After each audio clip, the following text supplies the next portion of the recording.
Indie News Network, collaborative family of independent content creators. Co-hosted normally by me, Indy. I'm founder and editor of Indie Left News and Indie Media Today. I got Reef Breland sitting next to me. At Kennedy News. Is Andrew Rivera, I'm the handsome cynic. It's Politics is Survival. My name is Jesse Jett. It's American Tradition. What's up, Space Monkeys? Welcome to Political Fight Club. I'm Robert Durden. I mostly make art for INN. BigMadCrab, Joe. Keep up those great videos. Hey guys, it's Yeti coming at you. Hello, my name is Lucy from Blue Moon Red Wine. This is Chris Legion.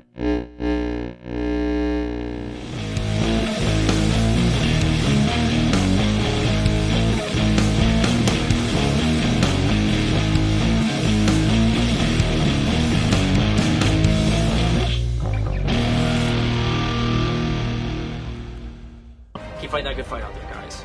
I'll talk to you later. Who are these people? Hey friends, bunch of weirdos, that's who we are. All right, so welcome to, I think it's the third installment of Indie News Network and Antiwar.com collaborating on the Israel-Palestine issue. We just wanted to bring the two crews together to have, painful discussions about the atrocities that are playing out on the world stage right now. So really quickly, before we dive into Israel-Palestine stuff, I do have a selfish ask. As many of you may have already seen, Julian Assange is facing two new court dates in February 20th and 21st. It's a big deal. This is kind of the last stand, sort of. It's a little convoluted and a little weird. There are some potential other legal avenues that they can pursue. The European Court of Human Rights, that in and of itself has some tricky political stuff going on. So we're not really sure how effective that would even be if they attempted to go that route. But this is essentially his last chance at attempting to avoid extradition to the United States. Stella has been calling it Day X. She was doing that in an effort to encourage people to sign up. You can sign up at, I think it's don'textraditeassange.org. To get text messages or email notices whenever something happens, because as is the case in the Assange situation, very rarely do we ever have like a scheduled date and time for anything. It's usually just like, hey, it took 8 months for the last decision to be announced. And it was just like on a random Tuesday, hey, we decided to deny the request for appeal. So that's usually how that stuff goes. So you can still sign up for that stuff. But in the meantime, as we move into these two dates in February, again, February 20th and 21st, first of all, if you're in London or anywhere near London, or you can make it to London, for February 20th and 21st, we need literally all the people. If you can get there, we need bodies outside the court. So it's the Royal Court of Justice. Go. There's going to be events taking place. I think they're going to start gathering around 8 or 8:30. I do believe court is scheduled to begin at 9. So if you can be there, be there. But if you are in the United States and cannot make it to London, in the meantime, you can call your elected Congress critters and request that they sign on to the bipartisan legislation in the House. It's called House Resolution 934. So the phone number is there on your screen, 202-224-3121. You can go ahead and ask your House member. It is a piece of House legislation, so you can ask your House member to sign on to that, but also contact your senators and start moving the needle there as well. Because once it moves through the House, obviously we'll have to get some support in the Senate. And so if we start to build that now, the sooner the better. So make those phone calls, leave messages. I know a lot of them are probably not in office yet, but leave messages, send emails, tweet about it, share this tweet or any tweet that has the information on it. We just need to make as much noise as humanly possible. And once again, because people are always like, oh my God, Misty, phone calls are not going to save him. No shit, Sherlock. But as I have always said, the only thing that saves Julian Assange is mass public pressure. And that's what phone calls do. I don't make any, I'm under no delusion that phone calls are going to be the end all be all for saving Julian Assange. But it's something very quick, very easy that everyone can do. So just do it. It'll make me happy. All right. Sorry, selfish little aside there. Okay, so we have Dave Decamp here and Rob Durden, and we are going to be talking about Israel-Palestine again. So first of all, fellas, how you doing? Happy New Year. Yeah, Happy New Year. Yeah, you too. Good to meet you, Robert. We never spoke before. Oh, yeah, it's a pleasure, man. Yeah, Dave's fantastic. Everybody knows I love Dave and Rob. I use Dave's articles all the time on my show. So if you watch my show, you know I use Dave's articles all the time. Okay, so speaking of Dave's articles, let's bring up one. This I thought was pretty interesting. Once again, you guys know I have 900 tabs open, so please be patient with me as I shuffle through them. It's hard for me in my ADHD to remain focused here. Okay, so this I thought was super interesting. Dave has an article out from January 4th. The Biden campaign is suffering quite a bit of pressure from inside their own staff. I think the administration, we've seen multiple people resign from numerous positions. We have a bunch of, I think that there was a bunch of interns who did a protest sort of a situation on the steps of the Capitol, I think it was. So Dave, tell us about this, because I think that this is, to me, I think this is pretty significant to see people from inside the administration actively protesting and calling the Biden administration's support for the genocide in Gaza out. I think that it's awesome. It's great to see. Yeah, and it's definitely significant dissent. It's not really like small pockets. It seems like it's pretty widespread. There's been like hundreds of officials in the State Department, USAID, even the Department of Homeland Security, like signing on to these letters.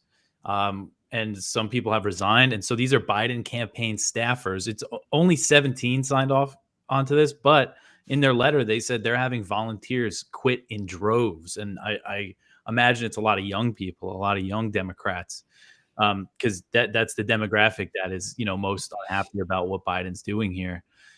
So, to kind of tie in what you were talking about, Assange and the phone calls, I think right now, it does kind of feel like a futile effort making, calling your representative. But I think if you have a Democrat, representing you, I think there's so much pressure right now on the Democrats. And if we can, help build that pressure, I think that's a useful thing to do right now. It really seems like Biden is tanking his reelection because of what he's supporting in Gaza.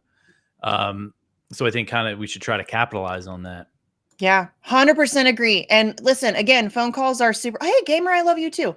Sorry. I think that it is, again, phone calls are so easy. I make phone calls all the time and they take 2 to 3 minutes. Almost always, very rarely do you get a human being. If you do, it's just some poor intern who just asked to take a message from you. They ask your name, where you're from, and the issue that you're calling about. You just tell them. But generally speaking, you just leave a message. It's super easy. It takes 2 to 3 minutes. So there's really no excuse, to not at least make an attempt. And the more people that call, the more pressure that there is. And Rob, what Dave just said there, I think is super important too, to point out that the Biden administration has always struggled a bit with the younger voting bloc, and this is making it so much worse. Like all the polling, and listen, I don't put a whole lot of stock in polls. I think you have to take them with a grain of salt. They're not I don't think they're incredibly accurate. However, I do think that the significant drop in support from the youth has been significant over the past couple of months. Yeah, you're right. And I don't trust the polls either, but there's other indications beyond the polls that seem to indicate that the youth are not buying what the Democrats are selling, especially when it comes to Israel. You look at the TikTok data, the hashtag pro-Palestine or mostly pro-Palestinian posts are outnumbering the pro-Israeli posts from anywhere from 5 to 1 early on in the conflict. And I've seen now numbers that it's like 10 to 1 pro-Palestine. So all of the kids that are getting their news online from indie media generally are on the side of Palestine and not Israel. Basically, that tells me it's not necessarily an age thing. It's where you get your information from thing, because the older people generally tend to get their information from mainstream media who are pro-Israeli and feeding them nothing but lies nowadays.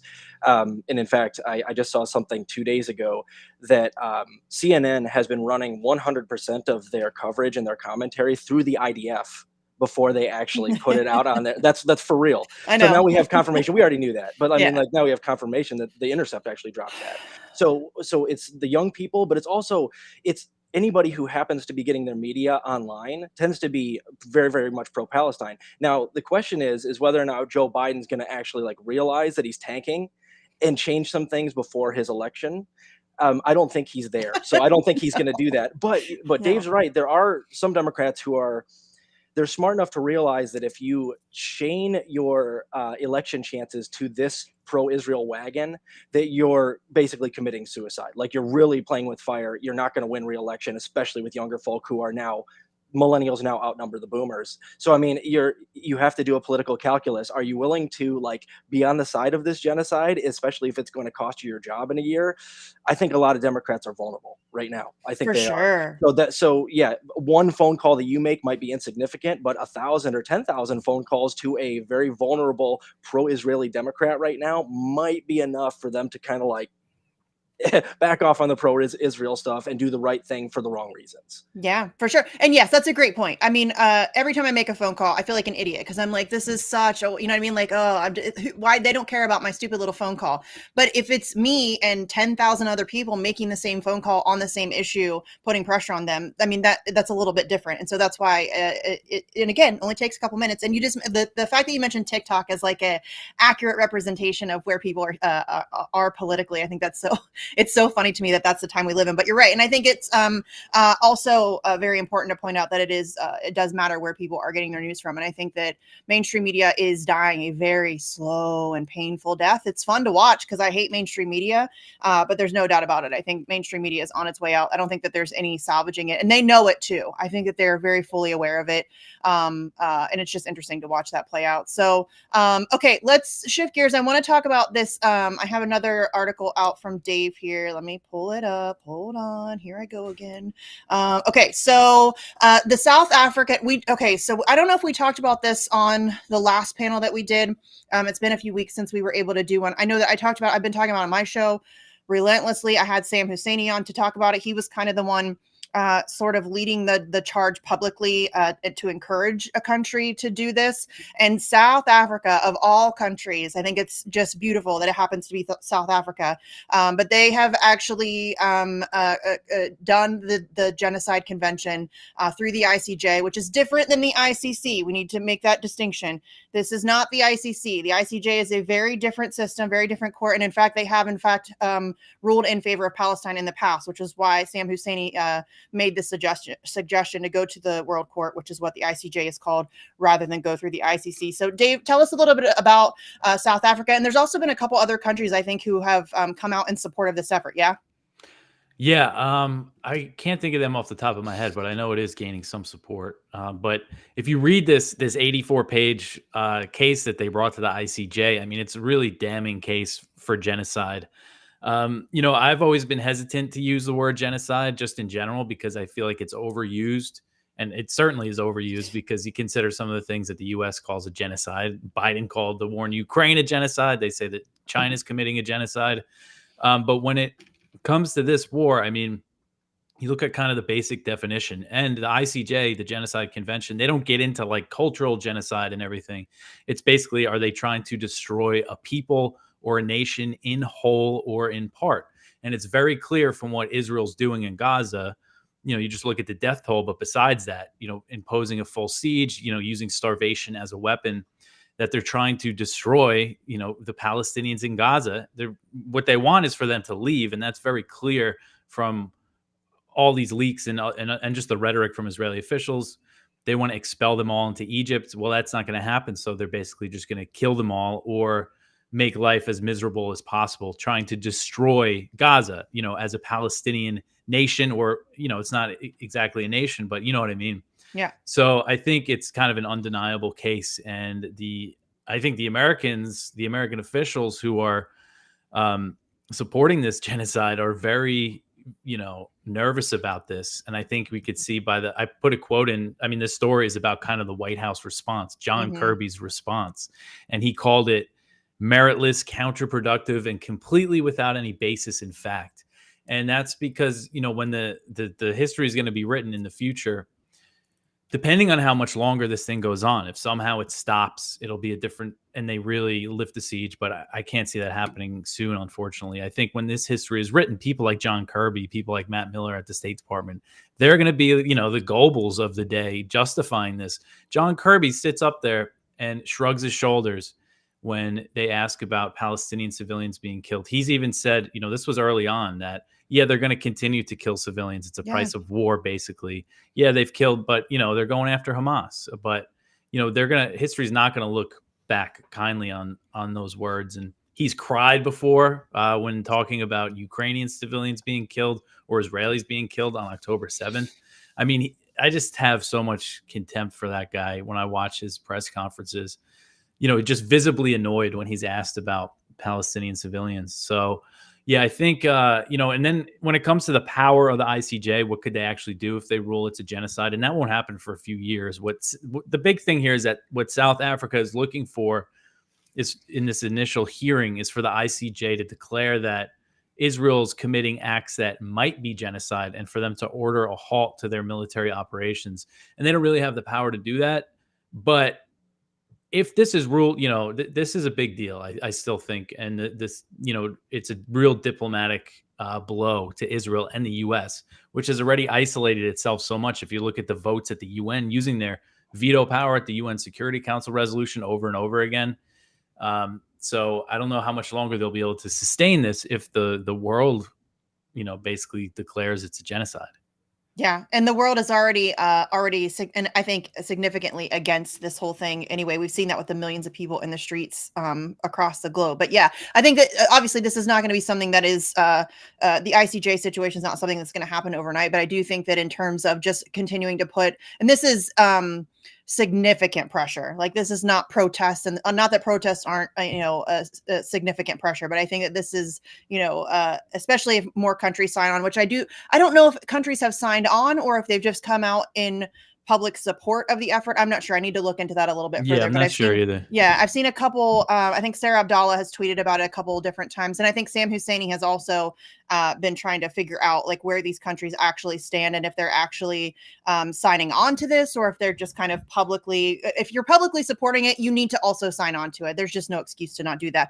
Rob, I'm curious your thoughts on the word genocide, because I think, like Dave, I was a lot of these terms are co-opted, overused. It's language has become a nightmare. No words have no meaning. However, this, I think there is absolutely zero doubt. There is no doubt whatsoever that this is a genocide. And in fact, I have an entire thread dedicated to high-level Israeli officials and their proxies openly calling for a genocide. So to me, I think it's a no-brainer. This is one of the most clear-cut cases maybe we've ever seen. But what's your take on that? Because I know a lot of people kind of hesitate and clutch their pearls with the use of the word genocide. To me, it's apparent. It is very obvious. Yeah, I'm with you. And the two things I would use to make my case were what you were talking about.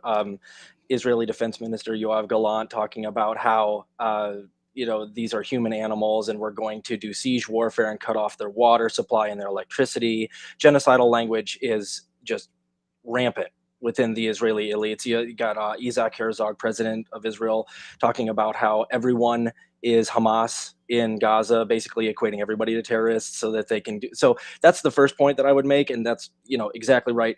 And then the other thing is what Dave said, it doesn't, you don't have to wipe out the entire people for it to be considered genocide. You just have to have that intent. And if you wipe out even just a significant portion, that's also genocidal. So I also am with you, Misty. I've been calling it a genocide basically since day one, because I know that it is absolutely Zionists' intent to wipe out Palestinians. Like ideologically, that's what they want to do. So yeah, I'm with you. And to piggyback off of what Dave was talking about with John Kirby, even John Kirby has actually walked back some of his rhetoric over the last couple of days. I don't know if you guys saw it. He came out publicly and said that Hamas actually can't be defeated because it's an ideology, which means that even he is feeling the pressure enough to backtrack. And Matthew Miller, it's funny. You should go look at his Twitter account. No one gets ratioed more times in a row than Matthew Miller. It's so funny. He's getting like the Kirsten Cinema treatment. Yeah. And I know that's a weird way to look at it as far as like trying to gauge how popular some of these ideas are and how popular people like Matthew Miller and like John Kirby, who are going to be the fall guys for this basically in the end. You can look and they just get ratioed every single time. So you can tell that no one's picking up what they're laying down, which makes them vulnerable, which means we have to just keep the pedal to the metal and keep the public pressure up. And maybe we actually, once you lose people like John Kirby and you get like people like Tony Blinken backtracking on stuff like this, the game's already over. The game's already over. They can squawk as much as they want, but public support's got to be 90%, 10%, probably even more lopsided than that pro-Israel or pro-Palestine right now. That is, they can't sustain that. And anybody that doesn't want to be like, branded with the scarlet A for a-hole for the rest of their life, it's going to have to backtrack on this stuff. So again, they might fold not for the right reasons, but because we just put them in a pressure cooker. Yeah. So I think it is a genocide. I think it's pretty obvious. Even John Mearsheimer was talking about this, I think it might have been Glenn Greenwald like 2 days ago. And he was like, yeah, I wasn't going to call it a genocide at first, but even I've come on to like definitionally, this is pretty cut and dry at this point. Yeah. It's undeniable. Go ahead. I was going to bring Mearsheimer up because he said something pretty interesting. that it was, if you remember, there was like that pause in fighting for about a week when they did the hostage exchange. Mearsheimer said after that, when Israel started basically going as hard as they were in the north, in the south, now where there's almost 2 million people displaced living in tents on the street, telling them, oh, there's safe zones, bombing the safe zones, and kind of restarting it and making it, just dropping as many bombs as they did on the north when all these people are down there. That's kind of what made him realize, oh, yeah, this actually is genocide. So, and we haven't seen any interest. I mean, look what Israel just did. They just drone striked a Hamas negotiator in Beirut. Yeah. The day before that happened, there's this report in Axios, and you never know with these reports, but there's this. They have a Israeli reporter at Axios, Barak Ravid. He's like an Israeli, kind of seems like he's like a liberal Israeli. But his reports are usually right. I just follow him pretty closely. But anyway, there was a report in Axios the day before that said Israel thought Hamas was again serious about negotiations, because for a little while Hamas said no negotiations until there's a ceasefire. And then they kind of backtracked and showed basically that they were open to talks and negotiations and made an offer that Israel rejected. So you have Israeli officials telling the media, oh, it looks like Hamas is serious about negotiating. And then the next day, they bomb Beirut for the first time since 2006 and kill a Hamas negotiator. I mean, just goes to show where their head is at. Yeah. And especially with Netanyahu. I mean, I make this point a lot, but I think it should really be stressed, is that there's poll after poll saying Israelis want him to step down after the war. He has every incentive to keep this thing going and expand it and provoke a bigger war to get the U.S. involved directly. 100%. And Kyle Anslone, who also writes for Antiwar.com and also the Libertarian Institute, Kyle and I have been talking about that since day one that this thing started. When he would come on my show, he also said that Netanyahu was in trouble before this, y'all. And that's something that nobody's talking about right now. He was in a whole lot of trouble. There's a lot of corruption stuff. There was the judicial thing that he had going on. He was in trouble. And we all know, this is disgusting, but we all know that when a president or world leader is in trouble, what's something they can do to save their ass? Start a war. And so I'm not saying that they let October 7th happen. I'm just saying I wouldn't be surprised if they let October 7th happen. There's a pretty significant reason to at least question that, at least ask those questions. You have one of the most sophisticated militaries with some of the most sophisticated surveillance in the world. Gaza is one of the most surveilled locations on planet Earth. And somehow they didn't see this coming. Somehow they allowed it to continue for hours unabated. It's just a little weird to me. It's a little suspicious. Obviously I just pulled up Dave's article from Antiwar.com. Everybody please go to Antiwar.com, subscribe. Dave does a great show, Antiwar News over there. Subscribe, share, bookmark, all that stuff. Help them out in getting their stuff circulated. I'm sure that they're heavily shadow banned, as are most people in independent media. But just to jump back to the Genocide Convention just for a moment, because I wanted to make sure that I shared this, because a volunteer, this is from Sam Husseini, a volunteer put together an awesome Google, I'm just going to show you Sam's tweet here. He says, a volunteer has put together a great document to reach out to countries critical of Israel so they back up South Africa's Invoke Genocide Convention at the ICJ. People can urge countries to make declarations of intervention to the World Court. More details via Husseini.org, which you should be subscribed to Sam anyway on Substack. I think that is a definitely a worthwhile subscription, but I'll show you just really quickly. Where am I? Here is this is awesome. This contact list. So a volunteer made this, very organized. I don't know who this is, but holy balls, I'm impressed. So it's just a list of all of the countries. It gives you the name of different people in positions of power, emails, phone numbers, addresses that you can write to, and then their stance on Palestine, different public statements that they have made, and whether or not they are, in fact, like this, Belize is calling it a genocide. So obviously that helps you prioritize who you might contact. If you see somebody who's already called it a genocide and has been publicly critical of Israel, start there. Start with those ones. Start leaning on them to be more bold in their actions. So definitely go check this out. Again, it's on Sam Husseini's Twitter. I'll tweet it out too.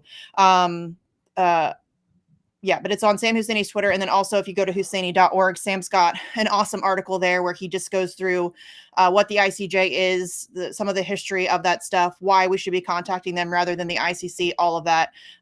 So definitely go and check out that as well. So, okay, let's talk about, this is something that I thought was interesting as a former athlete, sports fan. We all saw that when Russia invaded Ukraine, they were banned from all sporting events. I even saw that they were like, I'm not joking, it's a real thing that happened. They were banning Russian cats.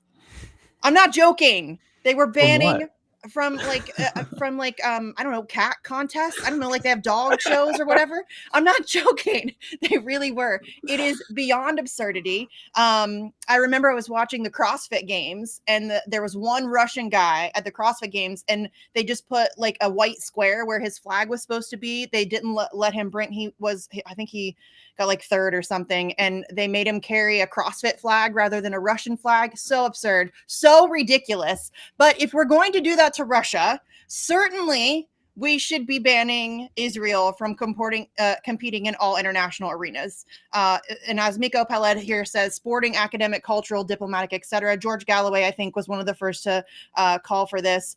He did a Mother of All talk shows, or no, he's doing one, I guess, tonight. Today is Sunday. So, and I love George Galloway. But what do you guys think about this? I think that this is, I don't know how much this matters necessarily to Israel. I'm not sure how much they care about whether or not they can compete in sporting events. But I certainly think it's something that if we're going to be consistent, this needs to be done. Well, I think too, Israel has really shown that kind of the boycotting stuff scares them. Yeah. Like if you see the way that they reacted, what is it, a couple of years ago now when Ben and Jerry's said they were going to stop selling ice cream only in West Bank settlements in East Jerusalem. And they launched this like campaign in the US to push against it. And they eventually won because Ben and Jerry's is owned by Unilever, which is like a big conglomerate. But yeah, no, I think it could be useful. It's funny because this is something like with the Russia stuff, it just seems so silly. Yeah. And I know there's other things like they're like, not using Russian composer in music, like orchestras would stop, be banned from playing like a Russian composer in Europe and stuff. Like there's so many ridiculous examples of this.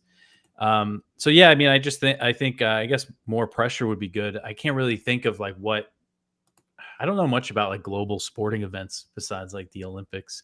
I know it's always a big deal. I think in judo, Israel is, because in some countries don't allow, in that region, Israeli athletes to participate in anything in general. But I think it was judo. It was like Iran and Israel faced off and it was a big deal. Because those things are a big deal to people, especially, soccer too. Mm-hmm. But again, I'm just not too familiar enough with like what they'd be participating in. I think soccer would be huge, and the Olympics are this year. So okay. Oh yeah, that would be massive. I keep forgetting that. Yeah, I think banning them from the Olympics would be a massive statement. I don't think it's going to happen because that's just not the world we live in. But I think that if we could put enough pressure on them to do something like that, I think that would be significant. Because I think you're right. I'm not sure how much they really care about. We can't compete in the Olympics. How devastating. But I do think that the general conversation around banning, boycotting, all of that stuff has always very clearly made them nervous. And they've been making attempts in the United States to make it illegal to do so. So yeah, I think that would definitely be something that at the very least would make them incredibly uncomfortable. Rob, what do you think? Well, I think you're right. I think it's unlikely that they will actually be like boycotted, but we should count on them being there. And you guys remember like during the World Cup a couple of years ago where there were like Israeli interviewers, and as soon as they introduced themselves to people from like Qatar and all these other people, that they were like, nope, we're not talking to you. Yep. If they're going to be there, we better make sure we get all those clips together to watch how everybody hates them, make sure we create our montage, get a whole bunch of people to boo them no matter what they do. And if there's going to be a particularly like, feisty fight, in some sport where it's like Iran versus Israel and the guy from Iran absolutely whoops on the Israeli guy, we got to make sure that absolutely goes viral as well. So I'm the type of guy where it's like the Israelis are so absurd with the way that they do things where I almost kind of want to give them more spotlight, because every time they talk, it's like, can you see like if they let him into the Olympics and then like Smooly Boteach goes there with like he's like trying to interview people, but everybody makes fun of him and like turns their back on him. Nothing would make me happier than for that to happen, and it absolutely would. So yeah, like it'd be cool to like boycott them. It's not going to happen, but in the meantime, if they're going to be there, we might as well just make a mockery of them. I think that would be fun. Yeah. Yes, I 100% agree with that. I actually almost I kind of want them just to go. I want them like now that I'm thinking about it, you're right. That would be They're amazing. so absurd, like Yeah. patently absurd that they might have their like 5 to 10% that think that what they're doing is funny, but you've seen some of the stuff they're doing, like these ads where it's like these kids coming out like, I'm a Zionist, and I'm it's like it's the most like poorly written propaganda that it's actually borderline like satire. Yeah. And they have no idea. They have no idea that they're coming off that way to anyone, that other 90%. So it's almost like I want more cameras on them, and I want them to keep doing this, because the longer they keep doing this like absurd Hasbara, the more it becomes obvious that these people are like obviously the crazy and the evil ones. And it's good for a laugh too. A lot of this stuff is really quite hysterical. Well, yes, and you have to I'm a big fan of gallows humor. It's the only way I survive. Seriously, I'm not joking. Like I have to there's times on my show where I laugh at things and I'm like, if you don't know me, like you probably think that I am a horrific person because I'm here laughing about this, but it's like I have to find a way to laugh at horrific things. Otherwise, there's no way I could do what I do.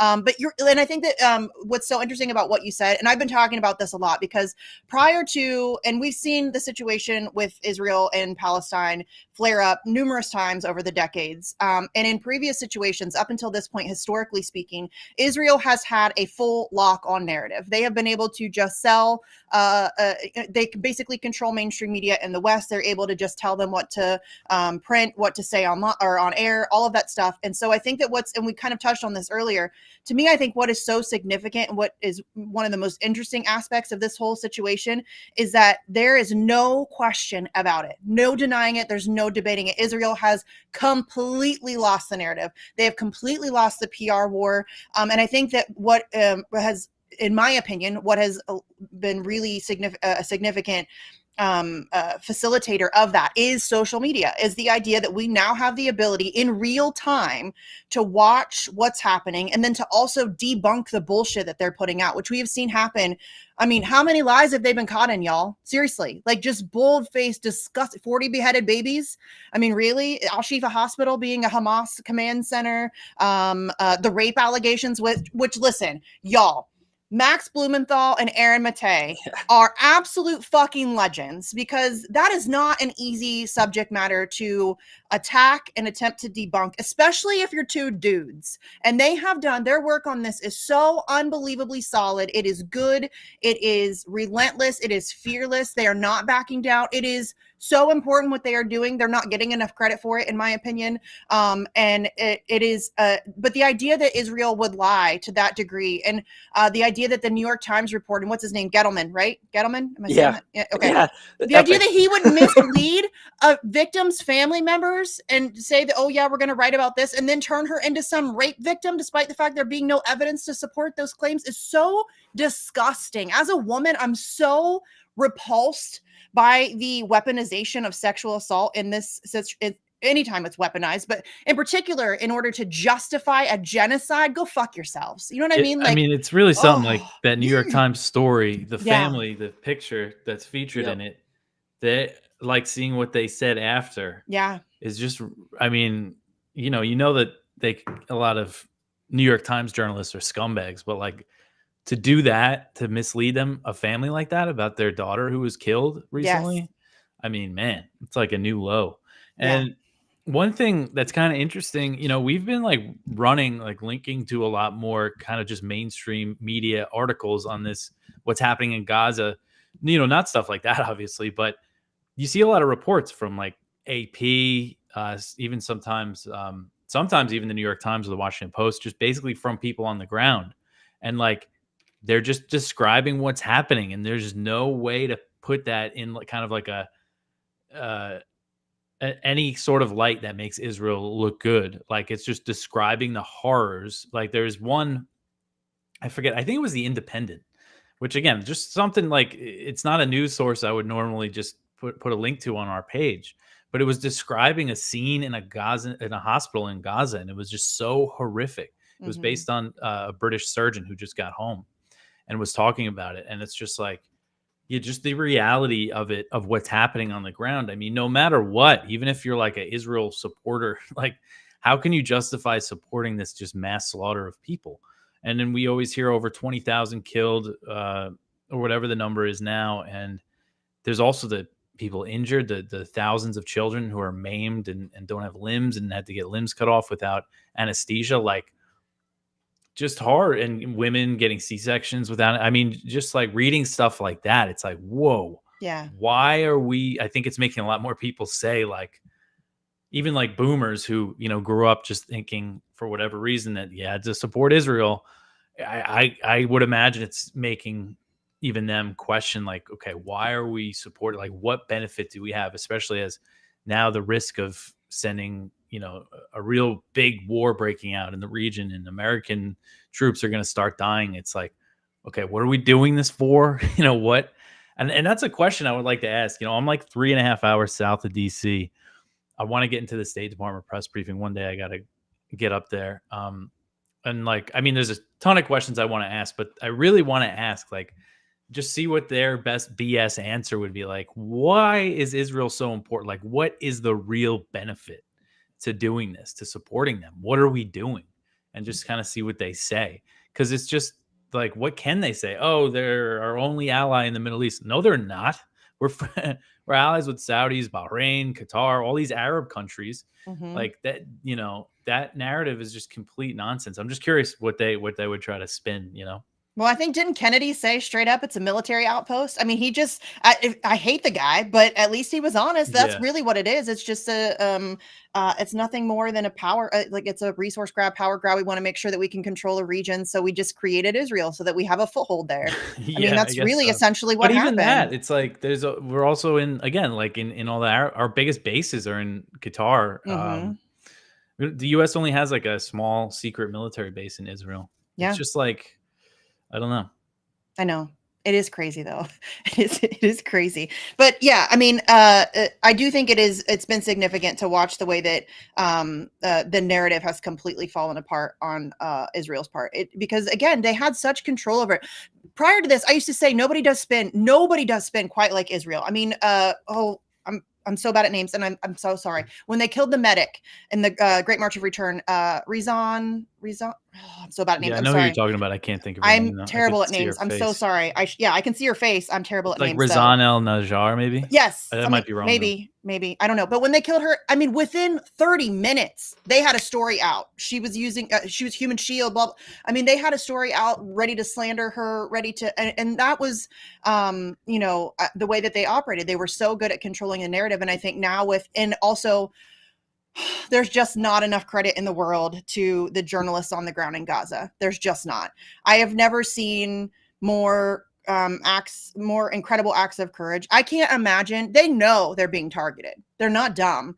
They are fully aware of the fact that they are being targeted. Their families are being targeted. They know that that's happening, and yet they stay. I mean, Jesus, Wael al-Dawood, they slaughtered a bunch of his family. He went back to work. He went and identified their bodies, went right back to work. Then they shot him and killed his cameraman. Dude went right back to work, went to the hospital, got patched up, went right back to work. I don't have the capacity to even wrap my head around the level of courage. I don't think I have that. I'm not going to lie. We lost another kid yesterday. Yeah. And he's back at work. Like, and I think it's because of them. Obviously, a lot of citizen journalism as well. Everybody's got a cell phone now, so people are able to report in real time about what's happening. But I think that that's been the game changer, right? We've seen Israel have so much support globally, at least the facade of support. I think they've created this environment where if you dare to even question them, you're anti-Semitic. And that's even falling away. That line isn't working anymore. That smear isn't working anymore. And I think that that's... and again, the ability to debunk stuff in real time, I think, has been just a significant game changer. Rob, what do you think about that? Because I feel like the way that we're seeing that all play out, it's kind of the juxtaposition, I think, to watching journalism die also is so hard for me to even comprehend, because we see such incredible bravery and citizen journalism taking place at the same time that we see stuff like Gettleman and the New York Times lying, stuff like Julian Assange continuing to be persecuted. And it's just this weird, it feels like we are genuinely in a battle for truth right now. And I know that sounds very dramatic, but I really genuinely think that we're at this weird turning point in human history in terms of truth. We absolutely are. And it's not just social media. It's that indie media is getting better connected with each other and learning that we don't have to actually we don't have to have a hierarchy where there's a company owns your television channel, so you have to say whatever that company basically wants. If we're all connected and kind of work more as like a horizontal community where we're just kind of cross-pollinating and making sure that all the people that are on the ground have access to internet and they can get us videos, we can watch all this stuff in real time. And I agree with you, Misty. This is the first time, I think maybe ever, we're able to watch a genocide in real time. It used to be, with newspapers, you would get pictures of mass graves and stuff, but it would be like weeks or months after the fact. And that would be very difficult for you to gin up, a revolution around, stopping like the Vietnam War. But like nowadays, it's like on the fly. So it really is a paradigm shift in the way that we absorb our news, but also how we disseminate our news. And that's what I try to preach since day one of doing my show, is that if we all kind of build this network that's more or less horizontal and just get on each other's shows and talk in good faith about this stuff, there's more of us than there are them. So we're going to get the views. And now that we're in such a the end of empire stage where everybody's more or less like poor people, they're always going to gravitate towards more like everyday people telling them what they see on what's going on in Gaza. Independent news is naturally going to be it's going to have people gravitate towards it. So I think that this is part of the reason why censorship on the internet has become priority number one for a lot of these elites, is because I think they realize that they are getting their ass whooped online, particularly with young people. And even the ADL, there was a leaked audio file to the Tehran Times like a month ago of Jonathan Greenblatt, head of the ADL, talking about how they already know that the divide when it comes to Israel is no longer red versus blue. It's all young versus old. So they know they're getting squashed by everybody that's under the age of 35. And so they understand what's going on, which is why they're trying to censor everybody. And if I may just bounce back to that New York Times article, the Gray Zone did a wonderful stunt yesterday as well, live. I don't know if you saw it. So they went and they're debunking a lot of the October 7th, sensationalized rape allegations that look like they probably didn't happen. There's no real evidence that they did happen. And all of the firsthand eyewitness testimony is so sensationalized that it seems like it's probably just a lie. So what they did is they come out and they debunk it, on the fly, because they had this out early in October as well. They've been talking about how all this is bogus. They were one of the first, to do so. And then what they did is they waited for someone at the New York Times to write a smear article on the Gray Zone. And then they called up, so they knew they were getting contacted by the person writing that. And then they called them live yesterday and debunked what they were doing on It's the Washington Post, but yeah. Yeah, I didn't see that. Oh, it's so funny. Like Aron, I just pulled it up. Aron and Max. Yeah. the person writing the hit piece on them. Do not come for Max Blumenthal unless you are really prepared to come for Max Blumenthal. This is not the first time he's done this. He also went at oh crap, I'm blanking. Oh shit, I'm so bad at this. God damn it. He went after Elin Levy on Rising. He's done it a couple different times. Elin Levy is the it's a fake ass title. He's the minister of October 7th or something like that. The Hamas attack on October 7th. He's a huge propagandist. Yeah, so I saw he was challenging Elin to come on Rising, and even Robbie Sove on Rising tweeted at Elin Levy to come on the show, and he won't do it. He goes, I'm not gonna dignify him with a debate. Yeah, no one will debate Max Blumenthal, and he should be very proud of himself because no one will touch him, because he has that wealth of knowledge and no one's gonna mess with him. RFK won't debate him on it. Yes, Reef, thank you. The Ned lady, the National Endowment for Democracy lady. Yes, Max Blumenthal and Alexander Rubinstein. I had Alex on my show right after that happened. That's why I'm so mad at myself for blanking. Thank you, Reef. My head was hurting. I was sitting here trying remember to... that. Yeah, Do not come for Max Blumenthal. I don't know why people keep trying to do that. Do not come for Max Blumenthal. But is the Washington Post writing some on them, or did they publish? They wrote us, or they were preparing a smear piece, and she contacted them for comment, and so he called her live on air, and he's like, "Let's talk about it," and she's like, "Well, I have to get on another call right now," and he's like, "No, we need to talk about this right now," and she just keeps trying to. It's so funny. I highly recommend everybody go check it out. It is amazing. But I love that tactic, because they're never gonna talk to Max other than for that. And what she did is she sent him an email thinking that he would just ignore it. Yeah. And he's like, nope, I'm gonna go live tomorrow with Aron, and we're gonna call her back, and we're gonna have some comments, because otherwise they won't talk to him. Yeah, Max is excellent. He has an encyclopedia brain. I have so much admiration for people like Whitney Webb, who can hold all of that information organized inside their head and then recall it I can't do that. My brain is like in constant 9,000 mile an hour motion. I can't grab onto things and hold them in any organizational fashion whatsoever. As I'm plainly displaying here, as I'm struggling to come up with names and stuff, it's hard for me to do that. So I find people like that fascinating. And Max is a unbelievable wealth of knowledge. He knows what the fuck he's talking about, especially about Israel, Palestine. My guy has lived there. He's done documentaries. He's written books. He knows his shit. Don't come for Max Blumenthal if you do not have your shit together. He will annihilate you, which is what he did. And it's, I love it. And Aron as well. Aron's much nicer than Max though. Lately, Aron's been getting mouthy though. He's been straight up calling Israel. I think Max Israelis is wearing Nazis, off on him a little bit. Yeah. I think Max he's getting a little bit of that Blumenthal rubbed on him a little bit. But yeah, that's and I cannot again, I know I've already said it, I cannot give them enough credit for the work that they've been doing on all of this stuff, especially given the fact that they're Jewish. I think that's, in my opinion, I've said this before, and I've had people yell at me, how dare you diminish Palestinian voices? That's not my intention here. But in my opinion, in the fight against Zionism, there is absolutely no more important voice than the anti-Zionist Jewish voice, period. I think that there is nothing more powerful than an anti-Zionist Jewish voice right now. And again, I'm not trying to diminish the Palestinian voice. Obviously, they are quite capable of standing up for themselves. They've been doing it for a very long time. But I think that this is a genuine fight against Zionism. It's not just a fight necessarily against Israel. And I think that anti-Zionist Jewish voices are hugely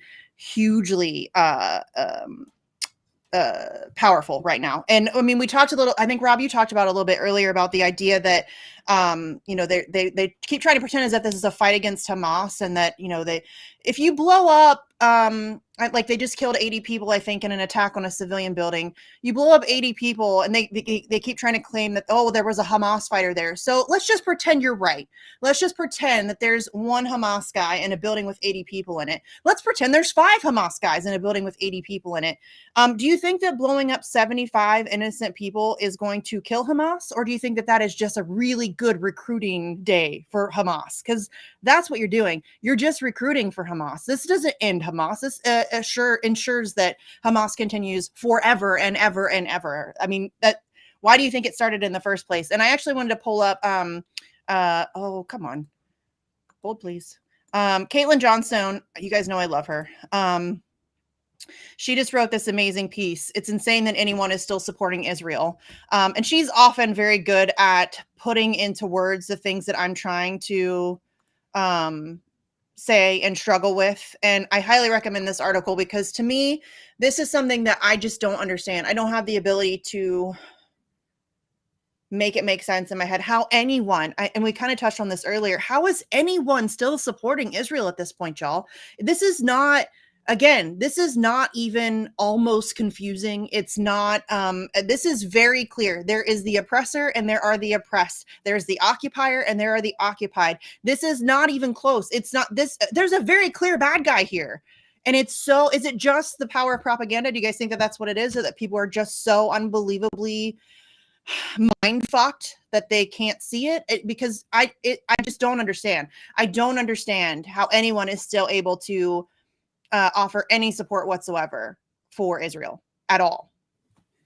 Yeah, and that they don't realize that they're very, very much alone. I think there is very little support for Israel. There might be a handful of like boosted accounts on social media, but honestly, I don't think they realize exactly how alone they are.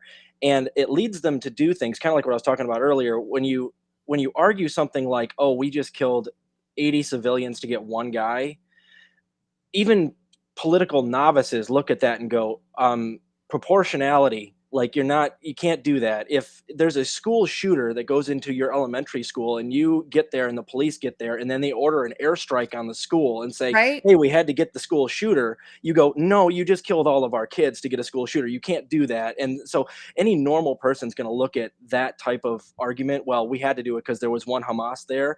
Even if that one Hamas person is the most evil person in the planet, which I'm not granting them that. I don't believe that. I think Hamas Right. is more of a resistance group than a terrorist group. But even if he were the most evil terrorist on planet Earth, you still can't kill 100 civilians or 50 civilians to get that one person. So this is why they're losing the propaganda battle, is because they don't realize how absurd that is. When you come into a debate and then you're going, well, Israel just bombed a refugee camp and killed 200 people, and you go, yeah, but there was a Hamas fighter there. That's not landing with as many people as you think it is. It's really, and so that's why I like it when they keep talking, because it's so patently absurd. And every time they have that kind of discussion, 90% of the viewers that see that are going to think that's absolutely psychotic, which it absolutely is. Yeah. So, I hope they actually keep talking. I don't think there's as many people. I mean, in the U.S., because we live in the U.S., there might be a handful of like older people still drinking the mainstream media Kool-Aid who kind of are on Israeli side. And there might be a handful of people who are like actual Zionists who believe in it for religious purposes. Yeah. But anybody that's a young person that has a good head on their shoulders can look at that and go, no, you can't just like bomb a school and then say there was, Hamas. And then the other thing, a lot of the infrastructure that they're building, they bomb it saying that there's Hamas there. And then like Al-Shifa Hospital. And then there's reporting and people look into it later on. It turns out there wasn't. Like even the Washington Post had to come out and say that there wasn't a Hamas headquarters in Al-Shifa Hospital. It was weeks late, but even they've had to admit. So people are onto their game. I don't think they have as much support as they think they do. So we'll just have to see how it plays out. And that's why I think it's I think also behind the scenes, a lot of our Congress people actually realize exactly how unpopular this is. And if it turns out this gets called a genocide by the ICJ, do they really want to be labeled genociders for history? That's something they really have to be asking themselves. So, we just got to keep doing what we're doing. I think that they're going to lose this PR, but it's already lost, but they're going to continue to lose it the longer this goes on and the longer that they overtly go out and defend it as if it's okay. For sure. Yes. And I think that's again, it's just so clear to me. And what's been so frustrating for me, and Dave, maybe you can speak to this because you're a libertarian, and I don't know that it's necessarily a lot of libertarians, but I do see a lot of people on the right who are out here every day freaking out, rightfully so, about child sex trafficking, about Jeffrey Epstein, about all of that stuff. And then they give full-throated support to Israel. Who the fuck you think he was working for, y'all? Who do you think Jeffrey Epstein was working for? Who do you think he was working for? Ghislaine Maxwell's father was Robert Maxwell. Who do you think he worked for? It is really bizarre to me. And we see this on a host of issues. Like we saw people who were able to easily recognize Russiagate fall for Ukraine. Fall for, you know what I mean? Like you have the whole host of stuff where people will be able to see through some propaganda, but then other propaganda they get hung up on. And it's very weird to me how that works. But it's just, I don't understand. It doesn't make any sense to me. And I understand that there's been a lot of propaganda through the years, in particular on the right. I think a lot of it is with a lot of the Christian right. On the Israel issue, there's been a lot of facilitating of support for Israel in those spheres. But to me, it's just I guess it's because it's just so obvious. This one again is not even close. This is not a close call. There's not gray space here. There really is not. There's just not. There's no like, well, it's people were being held in an open air concentration camp for decades and decided to fight back. That's what we're looking at here. This is people were pushed out of their homes in 48, and there's been decades of brutalization ever since, and it's not close. And I just don't know if people are unaware of the actual history, if they don't have the full context, or if they've just been lied to and manipulated so much that they just can't see through it. But the idea that anybody, especially people who care about kids or claim to care about kids, are supporting Israel, I don't get it. I don't understand that. Yeah, I mean, it was pretty disheartening for me because, the whole Ukraine thing, it felt like we were really getting somewhere with people on the right. Yes. Not just people I know, not just, regular Americans, but even in Congress, like a lot of people were really good on Ukraine and who are all just awful on it. About as bad as you can be. And but kind of from my life, kind of anecdotally, like a lot of friends of mine are, on the right. I'm a lot friends with a lot of, Trump voters, and maybe it's because they know me, but I think a lot of them are also kind of viewing this as a similar thing. It's like, why should we be supporting this war? Like, and then they see all the kids being killed. It's just like, why, they're kind of looking at it from the same lens as they did the Ukraine war. Mm-hmm. And again, you guys mentioned, young, it's kind of more young demographic versus older people. I am seeing that with younger, kind of people on the right, that they don't have this affinity for Israel. And there was kind of this whole Christian thing, there's like this specific kind of evangelicals.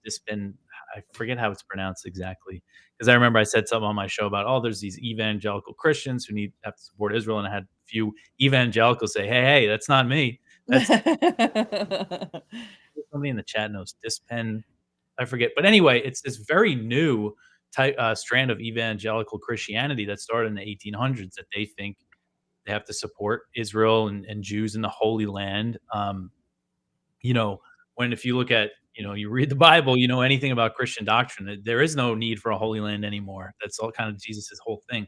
But anyway, that's an area I try to focus on because I know a lot of, look at what they're doing to the Palestinian Christians, not just in Gaza, but what's happening in the West Bank. There's been an ethnic cleansing of Palestinian Christians, and the ones who flee, it's a little easier for them to assimilate in the West because they could go find a church. All the ones that flee, they don't say they fled because of Muslims were persecuting them. They say they left because of the Israeli occupation. Bethlehem, the city where the town where Jesus was born, it was about 80% Christian, from back in, the 40s and the 50s. Now it's like 11%. And they've built the apartheid wall through Bethlehem. They've seized the property of Christians. So these are things I kind of try to stress when, because I know I do it. What I love about Antiwar.com is that I have readers and listeners of my show from like all across the political spectrum. It's very cool. I like that. I think, to be honest. But I kind of try to stress because I know I do have a lot of, even with the Ukraine war, we've gained a lot of people more on the right, kind of like the MAGA right. So knowing that they're listening to us, reading us, I kind of try to stress these things like about the Palestinian Christians and even property rights. If you look at this from a libertarian, lens of property rights, the Palestinians are the ones clearly having their right to their private property violated by the Israeli occupation, especially in the West Bank. I mean, it's a clear-cut case of military occupation and, not giving the people that live there the natural rights that they deserve, that all people should have. Yeah. So, I think things are changing, and it does feel like there's momentum, but unfortunately, it's not going to change things politically and Yeah. No, nothing changes. They don't care about us. They don't give a fuck what we think. They do not care. They don't care at all what you think, what you want them to do, how you want them to vote.